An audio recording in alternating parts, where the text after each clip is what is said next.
안녕하세요. 저는 58세의 은행 지점장으로 은퇴한 뒤 아내와 함께 라스베가스로 이주해 지금 딱 1년 5개월째 살고 있는 사람입니다. 처음 결정할 땐 이제 더 이상 일 걱정 없이 편하게 지낼 수 있겠지 라는 기대감이 컸어요. 사실 은퇴란 단어만 들어도 왠지 모르게 설레지 않나요? 하지만 막상 뚜껑을 열어보니 그 기대를 뛰어넘는 현실의 벽이 곳곳에서 저를 반기더라고요. 제가 해외로 떠나기로 결심했던 이유부터 말씀드릴게요. 은행 지점장이라는 자리는 꽤 오랜 기간 동안 저를 올감해 왔습니다. 영업 실적부터 매일같이 쏟아지는 업무, 고객 민원, 직원 관리까지 하루하루가 꽉 찬 일정으로 숨 가쁘게 지나갔죠. 그러다 은퇴가 코앞에 다가오니 다음 인생은 자유롭게 그리고 조금은 특별하게 살아보자라는 생각이 들었습니다. 은퇴 후 꼭 한국에 머무를 필요는 없다는 생각도 했고요. 왜 라스베가스였냐고요? 일단 제가 젊었을 때 출장차 몇 번 와본 적이 있었는데 사막 한가운데서도 매일 밤 화려한 조명이 가득하다는 게 참 인상적이었거든요. 마치 영원히 꺼지지 않을 것 같은 빛과 소음이 심장을 두근거리게 했달까요. 또 건조한 기후라서 겨울에 눈 치울 일 없고 골프나 외부 활동하기에도 좋다는 얘기를 많이 들었습니다. 게다가 지인 중 몇 명도 미국에서 살고 있기에 그래, 한번 도전해보자 라는 마음으로 아내와 함께 떠난 거죠. 그렇게 호기롭게 이주했지만 1년 5개월이 지난 지금 저는 미처 생각지 못했던 은퇴 후 현실 앞에서 많이 배웠습니다. 제가 겪은 이야기가 앞으로 은퇴를 준비하거나 혹은 새로운 땅에서 제2의 인생을 꿈꾸는 분들께 조금이라도 도움이 되길 바라며 제 경험과 주변 사례들을 구어체로 솔직하게 말씀드려 볼게요. 일 생각보다 심심한데? 김동일 부부의 사례. 먼저 저희 옆 동네에 사시는 김동일 가명 부부 이야기를 해볼게요. 이분들은 저보다 6개월쯤 일찍 라스베가스에 정착하셨는데 처음엔 여기저기 신나서 돌아다니시더니 2달쯤 지나고 나니까 얼굴에 생기가 쫙 빠진 거예요. 왜 그럴까 물어보니 생각보다 할 게 없다라는 말씀을 하시더라고요. 사실 라스베가스 하면 매일 축제 분위기일 것 같지만 우리가 휴가 여행으로 오는 거랑 실제로 사는 건 다르잖아요. 쇼나 공연 한두 번 보면 와, 신기하다 싶어도 매일 보러 갈 수도 없고 카지노 역시 예산을 생각하면 자주 들르기 어려워요. 낮에 할 거라도 많으면 좋을 텐데 도시 외곽이나 근교 레저 시설은 차로 꽤 멀리 나가야 하고 날씨도 워낙 건조하고 더워서 여름 낮엔 외출하기가 쉽지 않죠. 결국 김동일 부부는 둘 다 집 안에서 스마트폰만 들여다보는 날이 잦아졌다고 해요. 그런 부부가 대화라도 많이 하면 좋을 텐데 평소 서로 다른 취미를 갖고 살아오다 보니 무슨 이야기를 해야 할지도 막막했다고 합니다. 한국에서는 각자 출근하고 저녁에 잠깐 얼굴 보는 게 일상이었는데 이제 하루 종일 붙어 있다 보니 사소한 갈등도 생기고요. 이 부부 이야기에서 느낀 건 은퇴하고 나면 남는 시간이 너무 많아서 좋긴 한데 그 시간을 어떻게 활용할지 미리 고민하지 않으면 생각보다 쉽게 무료함에 빠진다는 점이었어요. 이 의료보험 문제로 골치 아파요. 박은영님의 사례. 두 번째는 저희가 알게 된 교민인 박은영 가명님 이야기입니다. 이분은 한국에서 직장 생활을 오래 하다가 59세에 조기 퇴직 후 혼자 라스베가스로 오셨어요. 여행을 좋아하셨던 터라 그래, 돈 많이 안 쓰고 내가 좋아하는 자연경관과 도시의 화려함을 동시에 누리자 라고 생각하셨다죠. 그런데 막상 오고 보니 미국의 의료보험 체계가 만만치 않았던 겁니다. 특별히 아픈 곳이 없을 땐 상관없지만 나이가 들면 언제 어디가 안 좋아질지 모르잖아요. 한국에선 그래도 국민건강보험이 잘 갖춰져 있어서 병원비 부담이 비교적 적은 편인데 미국은 사보험을 들어야 하는 경우가 많고 그마저도 커버 범위가 제각각이에요. 박은영님은 이걸 미처 꼼꼼히 알아보지 않고 왔다가 갑자기 치통이 심해져서 치과 치료비로 수백만 원을 써버렸다고 하시더라고요. 그뿐만이 아니라 당장 한국처럼 가까운 집 근처 병원이 잘 갖춰져 있는 것도 아니라서 내비게이션을 켜고 한참을 차로 달려가야 했답니다. 거기다 미국 병원은 예약 절차도 복잡하고 대기 시간도 길어질 수 있거든요. 그동안 아픈 걸 참고 있어야 하니 고통스럽다고 하시는데 저도 그 얘기를 들으니 겁이 덜컥 나더라고요.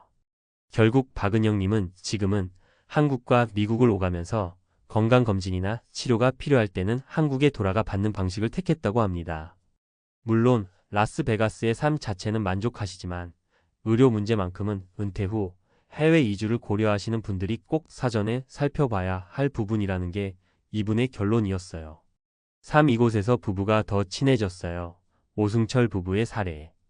반면 긍정적인 사례도 있습니다. 제가 최근에 친해진 오승철 가명 씨 부부인데요. 이분들은 라스베가스 은퇴 생활이 오히려 우리 부부를 더 가깝게 만들어줬다고 말씀하세요. 한국에서 맞벌이 하느라 서로 얼굴 볼 시간이 부족했는데 이제 시간이 많아지니까 함께 골프도 치고 근교로 캠핑도 가고 날씨가 괜찮으면 저녁마다 동네 산책을 하면서 대화도 많이 한대요. 특히 이분들은 우리가 한국에 있었으면 나중에 서로가 너무 낯설어졌을지도 모른다라고 하시더라고요. 각자 회사, 가게에 매달려 살아서 부부라기보단 동거인 같은 느낌이었다나. 그런데 낯선 땅에서 의지할 사람은 서로밖에 없으니 자연스럽게 모든 걸 맞춰가며 삶을 재설계할 수밖에 없었다고 해요. 또 라스베가스가 관광 도시이긴 하지만 차로 조금만 나가면 아름다운 자연 경관이 많거든요. 호수나 사막, 국립공원도 있어서 멀리 떠나지 않고도 부부만의 소소한 여행을 즐길 수 있죠. 이것 덕분인지 마음가짐도 우리 남은 인생은 재밌고 의미 있게 살자 라는 방향으로 맞춰졌다고 합니다. 이 부부를 보면 해외 이주가 부부 관계의 새로운 전환점이 될 수도 있다는 걸 실감하게 돼요. 은퇴 후 삶에서 중요한 것들. 자, 이 세 가지 사례를 통해 느낀 바를 조금 정리해 볼게요. 시간 관리. 은퇴 후엔 시간이 정말 많이 생기는데 그걸 제대로 관리하고 활용하지 않으면 무료함과 무기력에 빠지기 쉽습니다. 미리 취미나 관심사를 찾아보고 실제로 그 지역에서 활용할 수 있는 프로그램이나 커뮤니티 정보를 알아두면 훨씬 수월하게 적응할 수 있어요. 의료 및 보험 문제. 특히 미국처럼 의료비가 비싼 나라는 더욱 중요합니다. 어차피 병원 갈 일 별로 없겠지라고 낙관하다가 큰 비용이 들면 엄청난 스트레스를 받게 되니 미리 보험이나 현지 의료 체계를 잘 파악하시길 권합니다. 인간관계와 가족. 해외에서 혼자 생활하는 게 자신에게 맞는지, 가족과 함께 가는 게 좋은지 여러 상황을 꼼꼼히 따져봐야 합니다. 부부가 함께 온다면 서로 대화와 관심사가 맞춰질 수 있도록 노력하는 게 꼭 필요해요. 그게 잘 되면 더없이 끈끈해질 수도 있지만 반대로 사소한 다툼이 커질 위험도 있죠. 현지 문화와 언어. 라스베가스는 관광객 상대가 많아서인지 영어 소통이 어느 정도 필수적입니다. 교민 사회가 있긴 해도 행정 업무나 일상에서 영어를 완전히 배제하기 어렵거든요. 은퇴를 준비하면서 언어 실력을 조금이라도 다져두면 훨씬 편해지는 건 사실이에요. 마치며 저 역시 58세 은퇴한 은행 지점장 라스베가스로 떠났지만 1년 5개월 후 충격적인 현실 이라는 이야기를 할 때마다 스스로도 내가 정말 잘한 결정일까? 생각이 듭니다. 그런데 동시에 새로운 환경에서 배움과 즐거움을 찾아가는 지금의 일상이 마냥 후회스럽진 않아요. 물론 예상치 못한 어려움도 많았지만 그래, 인생 뭐 있나, 도전해보는 거지? 라는 마음가짐이 저를 계속 움직이게 하거든요. 만약 여러분도 은퇴 후 해외 생활을 고민 중이시라면 제 경험을 통해 느낀 바를 꼭 기억해 주셨으면 해요. 어디로 가서 어떻게 살 것인가? 라는 질문은 결코 가볍지 않습니다. 여행과 정착은 분명 다르고 짧은 체험과 실제 일상은 천지 차이니까요. 그래도 충분히 조사하고 준비하면서 내가 진짜 원하는 라이프 스타일과 가치관에 맞춰 하나하나 만들어 가면 새로운 도시에서의 은퇴 생활도 제법 괜찮은 선택이 될 수 있습니다. 저도 앞으로 어떤 일이 생길지 모르겠지만 언젠가 또 다른 도전에 나설지도 모르겠네요. 그때도 이렇게 솔직한 후기를 공유할 수 있길 바랍니다. 다들 은퇴 이후의 인생이 기대 이상의 행복과 풍요로움을 가져다 주길 진심으로 바랄게요. 감사합니다. 요즘 들어 주변에서 은퇴 이야기를 꺼내면 다들 표정이 살짝 굳어지는 걸 느끼지 않으세요? 한창 사회생활 하던 시절엔 60년 대생하면 산전수전 다 겪은 베테랑들이라고들 했는데 정작 정년이 코앞으로 다가오니까 막막하다는 분들이 정말 많더라고요. 은퇴하면 그동안 못 누려본 자유를 마음껏 즐길 수 있지 않을까? 라는 낭만적 기대도 물론 있겠지만 현실은 그렇지 않은 경우가 훨씬 많죠. 특히 요즘같이 경제 상황이 녹록치 않은 때에는 퇴직 후 준비 없이 거리로 내몰리는 기분마저 든다는 분들도 있을 정도예요. 오늘은 그 막막함과 불안함을 조금이나마 덜어드리고자 은퇴 준비나 은퇴 후 삶에 대해 이야기를 나눠볼까 해요. 60년 대생 세대가 지금 처한 현실이 얼마나 복잡한지, 그리고 우리가 조금이라도 더 안정적으로 제2의 인생을 시작하려면 뭘 준비해야 하는지 사례 3가지를 들어가며 구어체로 솔직하게 풀어보려고 합니다. 1. 은퇴하면 뭘 해야 하지? 마이너스 하루하루가 길어서 힘들어요.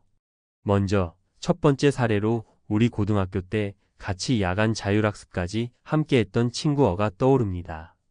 회사에서는 성실하고 집에서는 자상한 아버지로 30년 넘게 착실히 살아온 친구였어요.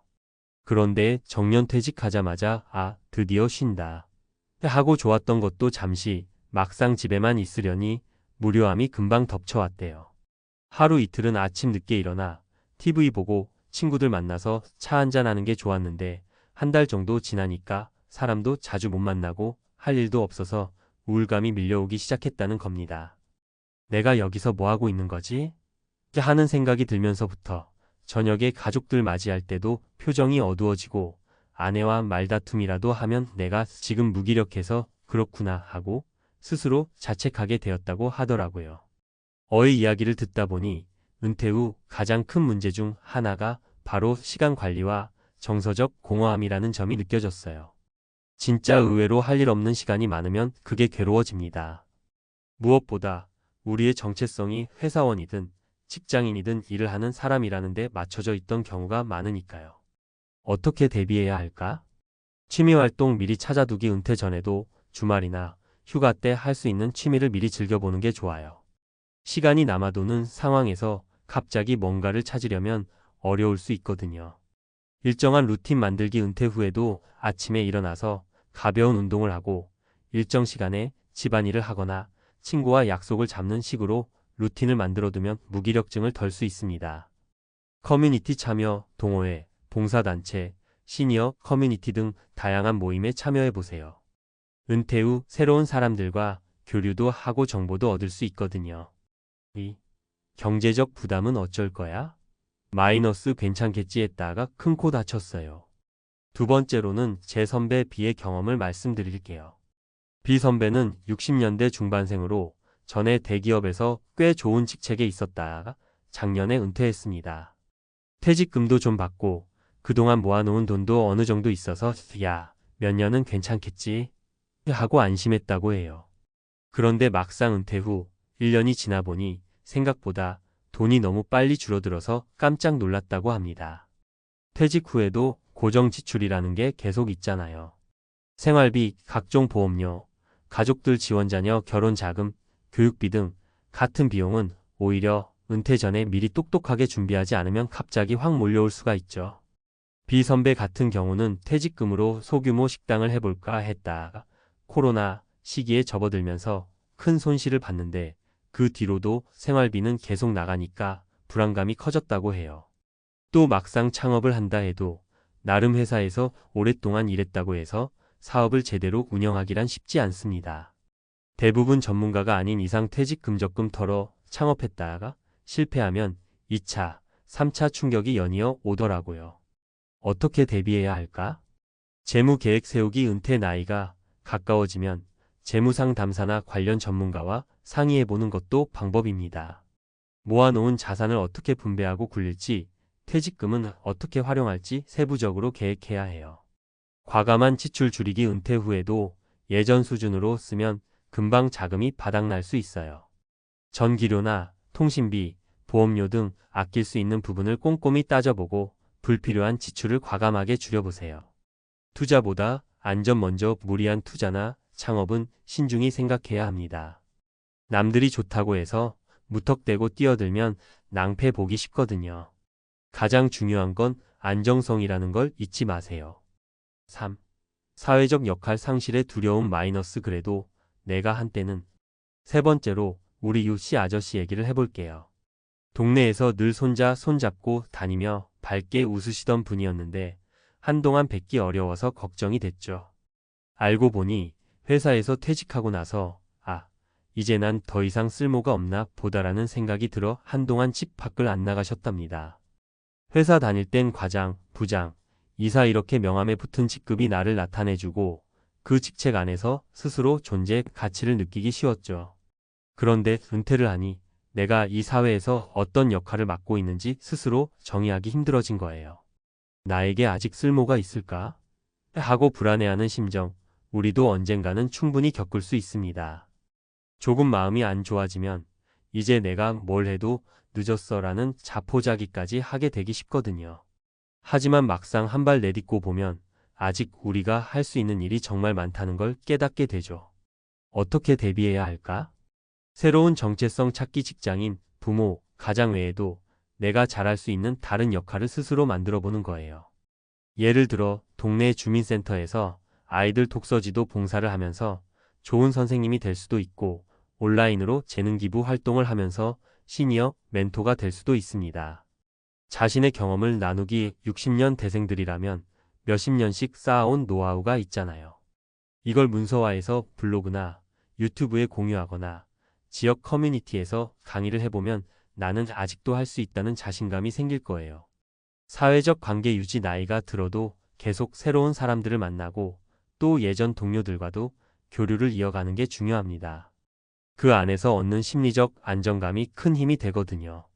마무리하며 자, 이렇게 세 가지 사례를 통해 알아봤는데요. 솔직히 말씀드려서 60년 대생의 은퇴는 단순한 회사 생활의 끝이 아니라 인생 2막이 본격적으로 열리는 시작점이죠. 하지만 준비가 안 되어 있으면 그 시작점이 너무나도 불안하고 낯설 수밖에 없어요. 무엇을 하며 시간을 보낼지 미리 고민하지 않으면 무기력과 우울감에 빠지기 쉽고 경제적 계획이 부족하면 돈 걱정이 발목을 붙잡고 사회적 역할 상실에 대한 두려움이 자기 자신을 올가매게 됩니다. 그래도 안 될 거야 하고 미리 포기하기에는 아직 너무 이릅니다. 우리에겐 수십 년의 경력과 인생 경험, 그리고 여전히 왕성한 에너지가 남아있잖아요.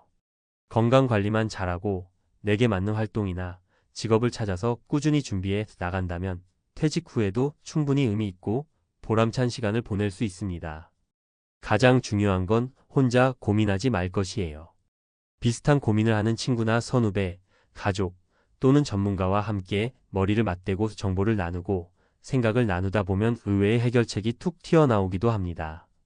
또 실무 경험과 노하우를 필요로 하는 곳에선 시니어 인재를 환영하기도 하고 경험을 나눠주면서 새로운 커리어를 만들어 가는 사람들도 많아지고 있어요. 우리는 지금까지도 그래왔듯이 또 한 번의 파도를 넘어가야 합니다. 나이 들었으니 이젠 끝인가?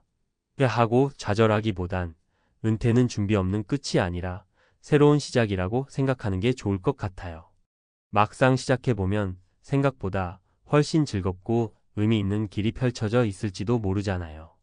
그러니까 너무 겁먹지 말고 조금씩 천천히 우리에게 맞는 길을 찾아봐요. 인생은 길고 우리가 못할 일은 없으니까요. 오늘 이야기가 조금이라도 공감과 위로가 되셨길 바랍니다. 우리 모두 은퇴 이후의 삶을 좀 더 계획적으로 즐겁게 보내자고요. 모두 화이팅입니다. 이제 좀 쉬면서 둘이 오붓하게 지내야지. 55세에 은퇴한 남편, 그리고 52세 아내. 남편은 오랜 직장 생활을 마치고 이제부터는 편안한 일상을 기대한다. 하지만 아내는 같은 생각이 아니다. 오히려 불안하다. 남편이 하루 종일 집에 있으니 일상이 엉망이 된 기분이다. 밥 해달라는 눈치, 청소는 왜 안 하냐는 말, TV만 보는 모습에 답답함이 쌓인다.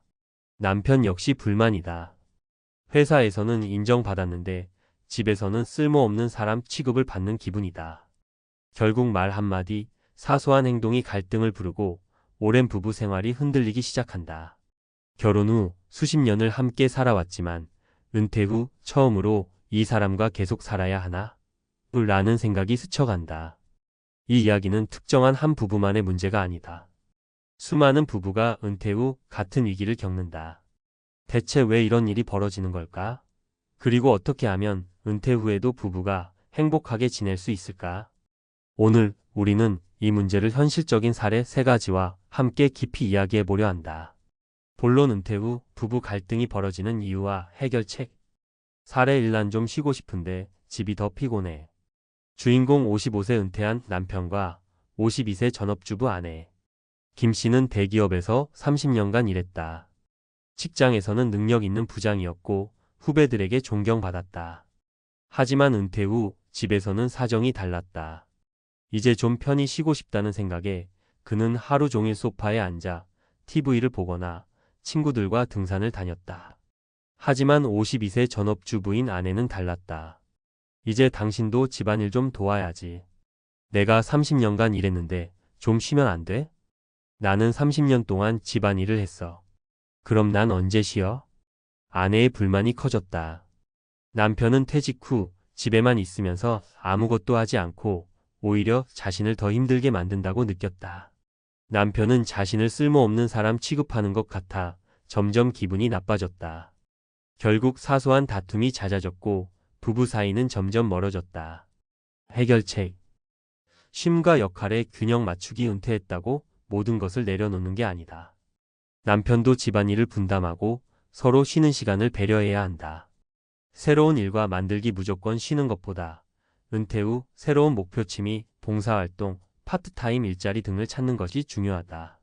사례 2. 하루 종일 붙어 있으니 너무 답답해. 주인공 58세 은퇴한 남편과 55세 직장인 아내. 이 씨 부부는 평생 맞벌이였다. 하지만 남편이 은퇴한 후부터 이상하게 집안 분위기가 변했다. 자기야, 저녁 뭐 먹을까? 나 바빠. 점심때 전화했잖아. 아니, 그냥 이야기 좀 하려고. 제발. 집에 있는 시간이 많다고 나한테 계속 의지하지 마. 은퇴한 남편은 아내가 퇴근할 때까지 하루 종일 혼자 있는 게 너무 힘들었다. 그래서 계속 아내에게 연락하고 퇴근하면 붙잡고 이야기하려 했다. 하지만 아내는 여전히 직장에 다니고 있었고 퇴근 후엔 혼자만의 시간이 필요했다. 당신이 은퇴했다고 나까지 은퇴한 건 아니야. 결국 아내는 남편과 함께하는 시간이 부담스럽게 느껴졌고 서서히 대화가 줄어들었다. 해결책. 각자의 시간 만들기. 함께 있는 시간이 많다고 꼭 좋은 게 아니다. 각자 자기만의 시간을 가질 필요가 있다. 사회적 관계 유지하기. 은퇴 후에도 동호회, 모임 등을 통해 새로운 인간관계를 맺어야 한다. 사례 3. 경제적으로 불안하니 부부 사이도 흔들린다. 주인공 60세 은퇴한 남편과 58세 아내. 박 씨는 은퇴 후 연금으로 생활할 계획이었다.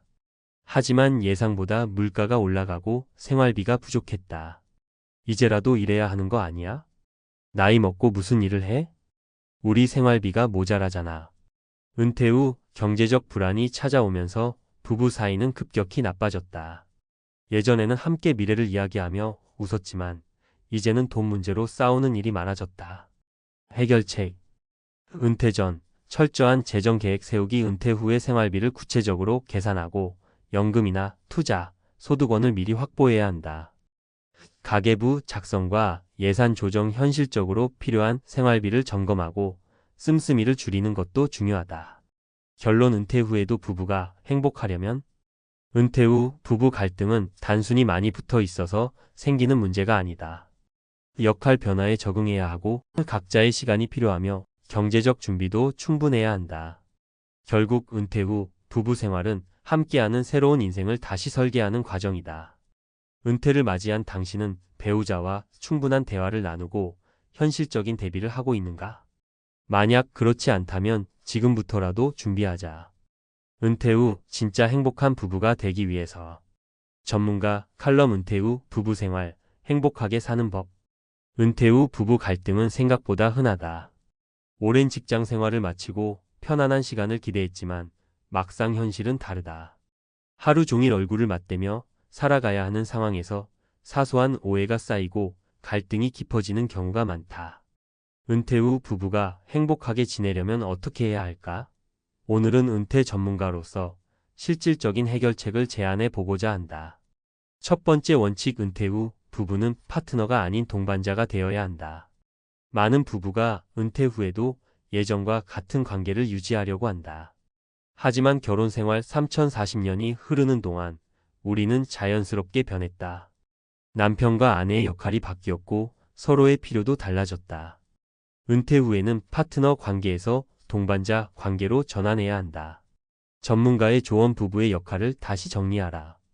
남편이 할 일, 쉬는 사람이 아니라 가족의 일원이 되어야 한다. 가사 분담을 배우고 아내의 역할을 존중해야 한다. 취미와 새로운 목표를 찾고 경제적 자립도 고려해야 한다. 아내가 할 일, 남편을 직장에서 퇴직한 사람이 아니라 새로운 삶을 시작한 사람으로 바라봐야 한다. 남편이 집안일을 할 때 자신의 방식과 다르더라도 존중해줘야 한다. 혼자만의 시간을 유지할 수 있도록 공간을 확보해야 한다. 두 번째 원칙, 하루 일과를 따로 만들어라. 은퇴 후 부부가 가장 많이 하는 실수가 있다. 바로 같이 붙어 있는 시간, 좋은 시간이라고 착각하는 것이다. 하지만 현실은 다르다. 한 사람이 혼자만의 시간이 필요한데 상대방이 계속 대화를 시도하면 어떨까? 상대방이 계속 따라다니면서 뭘 할지 묻고 간섭하면 당연히 답답하고 갈등이 생길 수밖에 없다. 전문가의 조언, 나만의 시간을 확보하라. 각자 좋아하는 일을 찾아라. 남편은 아내가 퇴근할 때까지 무작정 기다리지 말고 자신만의 취미 생활을 만들어야 한다. 마찬가지로 아내도 은퇴한 남편과 모든 시간을 함께하려 하지 말고 혼자만의 활동을 만들어야 한다. 일정을 미리 정리하라. 아침에는 같이 산책하고 점심 후에는 각자 할 일 하기. 남편은 오후에 운동 가고 아내는 친구들과 차 마시는 시간 만들기. 저녁 시간에는 같이 TV를 보며 대화하기. 이런 식으로 함께하는 시간과 따로 보내는 시간을 균형 있게 배분하는 것이 중요하다. 세 번째 원칙, 은퇴 후 재정 문제를 현실적으로 점검하라. 은퇴 후 부부 관계에서 가장 위험한 요소 중 하나가 바로 돈 문제다. 노후 자금이 충분할까? 연금만으로 살 수 있을까? 생활비가 부족하면 어떻게 해야 하지? 이런 고민이 많아지면 자연스럽게 불안이 쌓이고 부부 관계도 불안해진다. 은퇴 후에는 서로의 재정 상황을 투명하게 공유하고 필요한 준비를 함께 해야 한다. 전문가의 조언, 노후 재정 계획을 세워라. 연금과 생활비 점검하기. 매달 얼마의 연금이 들어오는지 계산하라. 고정 지출 주거비, 식비, 의료비를 먼저 확보하라. 예상치 못한 지출, 병원비, 부모님 부양 비용 등도 고려하라. 부부가 함께 돈 관리하기. 남편과 아내가 함께 가계부를 작성하라. 필요 없는 지출을 줄이는 소비 다이어트를 해보라. 은퇴 후 소소한 경제 활동을 고려해보라. 예소규모 창업, 온라인 강의, 재취업 등. 돈 문제가 해결되면 부부 갈등도 자연스럽게 줄어든다. 네 번째 원칙, 부부 관계를 새롭게 설계하라. 젊었을 때 연애하던 시절을 떠올려 보자. 그때 우리는 서로를 위해 노력했고 감정을 표현했으며 함께하는 시간이 즐거웠다. 하지만 결혼 후, 특히 은퇴 후에는 노력을 멈추는 경우가 많다. 이제 와서 뭐 새삼스럽게? 우린 오래 살아서 서로 다 알잖아. 그냥 사는 거지 뭘 더 바라나? 하지만 은퇴 후에도 부부 관계는 계속 변화한다. 노력하지 않으면 관계가 소원해질 수밖에 없다. 전문가의 조언, 다시 연애하듯 살아라. 작은 이벤트를 만들자. 가끔은 함께 여행을 가라. 평소에 하지 않던 활동, 요리, 등산, 공원 산책 등을 함께 시도하라. 특별한 날이 아니어도 고맙다는 말을 자주 하라. 소통의 방식을 바꿔라. 서로에 대한 불만을 쌓아두지 말고 바로 대화하라. 비판 대신 나는 이렇게 느껴라고 감정을 표현하라. 상대방이 하는 말에 진심으로 귀 기울여라. 이런 작은 변화들이 쌓이면 은퇴 후에도 부부 관계는 더욱 돈독해질 수 있다. 결론, 은퇴 후에도 행복한 부부가 되려면 은퇴는 인생의 새로운 시작이다. 하지만 준비되지 않으면 위기가 될 수도 있다. 부부의 역할을 다시 정리하라. 각자의 시간을 확보하고 취미를 만들어라. 재정 상황을 점검하고 함께 관리하라. 서로에 대한 관심과 애정을 지속적으로 표현하라. 이 네 가지 원칙을 지킨다면 은퇴 후에도 부부는 서로에게 든든한 동반자가 될 수 있다. 은퇴 후에도 행복한 부부 관계를 유지하려면 지금부터 준비하자. 작은 변화가 큰 차이를 만든다. 퇴근길 전철에서 늘 비슷한 시간에 마주치는 한 남자가 있었어요. 깔끔한 셔츠 차림에 머리는 희끗희끗하고 작은 검은색 가방을 메고 있었죠. 예전엔 그가 퇴근하는 직장인인 줄 알았어요. 그런데 어느 날 그가 내 옆자리에 앉아 휴대폰으로 무언가를 검색하길래 힐끔 봤더니 편의점 야간 알바 모집이라고 적혀 있더군요. 순간 가슴이 이상하게 먹먹해졌어요. 저 나이에 왜 알바를 찾고 있을까? 하는 생각이 들면서 문득 우리 아버지가 떠올랐죠. 1. 나도 이제는 돈이 없어. 올해 64세인 박성호 씨는 대기업에서 35년을 근무하고 명예퇴직했습니다. 퇴직금과 개인연금, 그리고 약간의 예금까지 합치면 3억 5천만 원 정도가 손에 있었죠. 아내와 단둘이 살기에 부족하지 않을 거라 생각했습니다. 하지만 퇴직 후 5년이 지나자 상황은 완전히 달라졌습니다. 애들 결혼시키고 집 해주고 손주 돌잔치 비용에 몇 천만 원이 훅 나가더라고요. 그래도 그땐 기분 좋았어요. 근데 문제는 매달 생활비였어요. 국민연금 110만 원, 개인연금 50만 원 받는데 둘이서 병원 다니고 보험료 내고 관리비랑 공과금 내고 먹고 조금 놀고 하면 매번 적자였어요. 결국 그는 지금 새벽 5시에 일어나 아파트 경비원으로 일합니다. 돈도 돈인데 사람들 만나는 게 좋아서라고 말하지만 표정에서는 그 말이 진심이 아님을 느낄 수 있었습니다. 연금 나오는데도 알바하러 나갑니다. 또 다른 사례를 볼까요? 62세의 김종철 씨는 공무원 퇴직자입니다. 매달 공무원 연금으로 240만 원 정도를 받습니다. 주변에서 다들 부러워하는 금액이죠. 그런데 그는 요즘 주말마다 대형마트 시식 코너에서 알바를 합니다. 연금이 적은 건 아닌데 문제는 딸아이 대학원 학비랑 85세 넘은 어머니 병원비예요. 우리 집 생활비만 있으면 되는데 부모님도 자식도 생각하다 보니 빠듯해져요.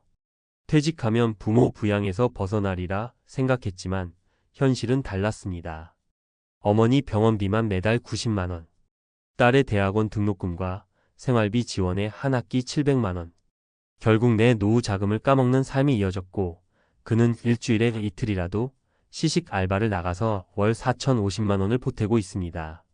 힘들죠. 근데 나가서 일하니까 사람 대접받는 기분도 들어요. 집에만 있으면 쓸모없는 인간 된 것 같아서. 3. 은퇴 후 돈보다 무서운 건 외로움이었어요. 마지막으로 소개할 분은 66세의 최영만 씨입니다. 은퇴 전 그는 작은 중소기업의 영업부장이었습니다. 퇴직금은 1억 8천만 원. 아파트 전세를 월세로 돌리고 퇴직금을 생활비로 쓰기 시작했지만 7년이 지나자 통장이 바닥을 드러냈습니다. 내가 알바를 하게 될 줄은 몰랐어요. 아내는 10년 전 암으로 떠났고 아들은 미국 가서 연락도 잘 안 돼요. 집에 있으면 미칠 것 같았어요. 그래서 지금은 음식점 설거지 알바를 해요. 하루 4시간. 사장님이 잘해주셔서 다행이죠. 그에게는 돈도 중요했지만 일하면서 누군가와 대화하고 움직이는 것이 더 중요했습니다. 노후에 돈만 있으면 행복할 줄 알았는데 외로움이 더 무섭더라고요. 라는 그의 말이 오래 남았습니다. 전문가의 인사이트. 왜 60대 가장들은 생활비 준비에 실패할까? 위 세 사례를 보면 공통점이 분명히 드러납니다.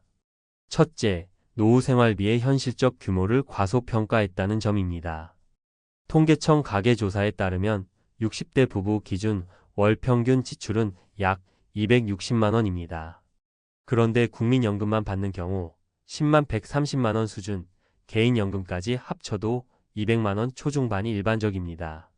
매달 적자가 3,050만 원씩만 나도 10년이면 3천만 5천만 원, 20년이면 1억 가까운 구멍이 생기죠. 둘째, 자녀 지원과 부모 부양이라는 이중 부양 부담이 문제입니다. 많은 60대들이 퇴직 후에도 자녀 결혼자금, 학자금, 부모 병원비를 계속 지출합니다. 자신을 위한 노후 자금으로 쓸 돈이 사라지고 결국 알바라도 해서 현금을 만들어야 하는 상황에 몰립니다. 마지막으로 일하지 않는 삶에 대한 준비 부족도 큽니다. 퇴직 후 하루 종일 집에 있으면 무력감과 소외감이 몰려오고 결국 몸을 움직이기 위해서라도 일자리를 찾게 되죠. 돈 때문에 시작했든 외로움 때문에 시작했든 이 두 가지가 섞이면 알바는 선택이 아니라 필수가 되어버립니다. 당신의 삶을 위한 현실적 조언. 아마 당신도 이 이야기들을 읽으며 우리 아버지도 그렇고 나도 곧 저럴 수 있겠다는 생각이 들었을 겁니다. 그렇다면 지금 무엇을 준비해야 할까요? 첫째, 노후 생활비를 현실적으로 계산해 보세요. 막연히 한 달에 200이면 되겠지가 아니라 지금 쓰는 생활비에서 은퇴 후 절약 가능한 비용을 빼고 추가될 의료비, 여행비 등을 더해보세요. 대부분 예상보다 3,050만 원은 더 필요합니다. 둘째, 자녀 지원을 조기에 독립시킬 계획을 세우세요. 결혼자금, 전세보증금, 유학비 등 부모 지원은 한 번에 수천만 원이 빠져나갑니다. 자녀 스스로 준비하게 하고 필요시 일부만 보태주세요. 셋째, 퇴직 후에도 일할 수 있는 작은 일거리를 만들어 두세요. 꼭 편의점, 마트 알바가 아니더라도 온라인 판매, 소규모 컨설팅, 강의, 동네 택배 분류 아르바이트 등 몸 상태와 생활 리듬에 맞는 일을 찾아보는 것이 중요합니다. 일은 돈 이상의 가치를 가져옵니다. 당신이 사회에서 여전히 필요하다는 감각, 그리고 하루를 살아가는 목표 말이죠. 퇴직 후 알바 뛰는 60대 아버지들. 그들의 모습이 안쓰럽다고만 생각하지 마세요. 그 안에는 당신의 10년, 20년 후 모습이 담겨 있을지도 모릅니다. 지금부터라도 언제까지, 얼마나, 어떻게 살고 싶은지 스스로에게 솔직히 물어보세요. 그리고 남은 시간을 후회 없이 설계해 나가는 것, 그것이 진짜 노후 준비입니다. 앞서 이야기한 퇴직 후 알바 뛰는 60대 아버지들 사례를 바탕으로 좀 더 구체적이고 실용적인 조언과 정보를 전문가 시각에서 풀어드릴게요. 친근한 말투를 유지하면서도 현실에서 바로 적용할 수 있는 팁과 수치를 넣어서 깊이 있게 다뤄볼게요. 사실 60대에 접어들면서 퇴직 후에도 알바를 뛰어야 하나? 하는 고민은 이제 상당수 가장들이 공통적으로 겪는 문제예요. 그런데 이게 단순히 돈이 부족해서라는 이유만으로 끝나는 게 아니에요. 생활비의 현실적인 계산부터 재무 설계, 그리고 심리적 사회적 준비까지 다면적으로 접근해야 하는 문제죠. 1. 현실적인 노후 생활비 계산. 왜 반드시 필요할까? 많은 분들이 국민연금, 퇴직금, 개인연금 등으로 대략적인 노후 자금을 예상하는데 문제는 실제 생활비와 비교하면 턱없이 부족하다는 점이에요.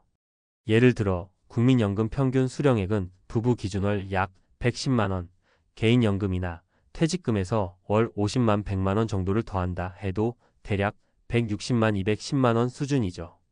반면 통계청과 여러 연구기관에서 제시하는 60대 이상 부부 월 평균 생활비는 230만 원에서 270만 원 사이입니다. 여기에는 의료비, 공과금, 식비, 교통비, 각종 취미나 사회활동비까지 포함돼 있어요. 특히 병원비가 매년 꾸준히 오르는 추세라서 의료비 예산은 반드시 넉넉하게 잡아야 합니다. 따라서 단순히 퇴직금, 국민연금 충분이라는 생각은 위험해요. 매달 적자가 나기 시작하면 결국 기존 예금을 까먹거나 부채를 지게 되고 이게 쌓이면 알바로라도 현금을 벌어야 하는 상황으로 이어집니다. 2. 자녀 및 부모 부양 문제. 왜 퇴직자에게 큰 부담이 될까? 퇴직자의 가계부를 들여다보면 생각보다 자녀와 부모를 위한 지출이 많습니다. 자녀 결혼자금, 손주 교육비, 부모 병원비 등이 주요 원인이죠. 실제로 60대 가장 중 약 4,050%가 자녀 부양 비용을 지출하는 것으로 조사돼 있어요. 예를 들어 자녀 결혼 비용은 한 번에 2천만 원에서 4천만 원까지 들 수 있고 손주 교육비도 매월 30만 50만 원씩 꾸준히 들어갑니다. 부모 병원비 역시 연간 수백만 원에서 1,000만 원대까지 크게 차이가 나는데 만성질환이나 고령 환자가 많아질수록 부담은 더 커지죠. 그렇기 때문에 자녀가 20대 중후반이거나 결혼 시기가 임박했다면 언제까지 어느 정도까지 부모가 지원할 것인지 분명한 선을 미리 정해두는 게 중요해요. 마냥 도와야지 하는 마음만 앞서 나가는 노후 자금이 빠르게 고갈될 수밖에 없습니다. 3. 퇴직 후 일자리 준비는 어떻게 해야 할까? 알바가 돈 벌기 위한 수단이기도 하지만 사회적 고립감과 무기력함을 해소하는 역할도 한다는 점은 이미 이야기했죠. 그렇다면 60대가 자신의 몸 상태와 생활 패턴에 맞게 일자리를 찾는 구체적인 방법도 짚어볼게요. 먼저 신체적 부담이 적은 일부터 고려하는 게 좋아요. 예를 들면 온라인 쇼핑몰 운영, 가벼운 포장 검수 업무, 도서관 박물관 안내, 동네 카페 서빙, 강의나 상담 등의 비대면 업무도 적합합니다. 하루 34시간 근무하는 파트타임을 선택하면 건강과 일 균형을 맞출 수 있죠. 특히 요즘은 정부나 지방자치단체에서 노인 일자리 프로그램을 운영합니다. 여기서 제공하는 일자리는 대부분 근무 시간이 유연하고 사회적 교류도 많은 편이라 스트레스가 덜합니다.